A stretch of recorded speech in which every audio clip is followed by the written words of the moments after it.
Grab your paint pot and brush and jump up the ladder. Dunk your brush in, and now let's smash this out. Always beginning at the top of the wall, starting in a corner. Brush your paint on the wall parallel with the ceiling. Be sure to stay away from the ceiling edge. It's very important. With your first brush stroke, do not try to cut into your edge. There will be way too much paint on your brush for that. You'll end up with a fat edge, pushing paint onto your ceiling and giving you a wonky line, and that's no good. We don't want that. Brush on some paint just away from the edge. This brush stroke is just so you can dump some paint on so we have something to work with. The second brush stroke will now cut into the wall. This is the money maker. This now allows us to get that nice straight line that everybody asks about all the time. Starting in the very corner of the wall, wiggle your brush tips to meet the ceiling edge. Now with only the tips, glide your brush along the edge.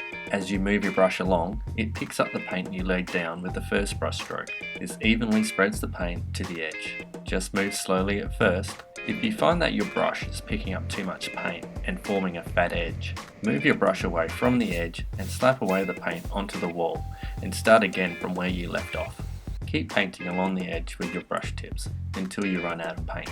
Now that you have a dry brush, run your brush over the lot again and get rid of all those lines from where you stopped and started. When you do this, stay well away from the edge. You might accidentally hit the ceiling and ruin all that great cutting in you just did. This is called laying off with a brush. This evenly spreads out the paint and makes it look like you painted your edge in one long brush stroke. If it looks like there's still too much paint up there and it appears heavy or ropey, wipe out your brush on the edge of your paint pot, and now with a dry brush, have a go at picking up that extra unwanted paint off the wall with another long brush stroke. Then lastly, feather out your outer side of your paint edge. Doing this will help blend in the brush strokes when it's time to roll. Now before you jump down your ladder and move along, slap on some paint and bring down the corner.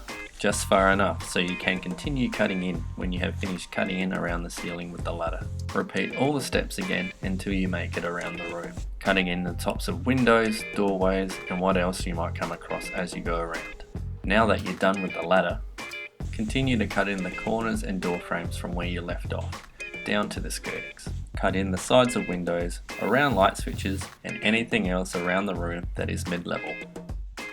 And now it's time to cut in the lower levels. This will be your skirtings, power points, and the bottom of windows. Remember to start off slow and steady and keep that good line. With time and practice, you'll gain speed and control. If your plan is to paint the trim as well, you don't need to cut in so neatly. Just make sure you feather out any fat edges. Then when it comes to painting your trim, you'll be able to cut in with a fresh, clean line. And there you have it. The walls are perfectly cut in. It couldn't be easier.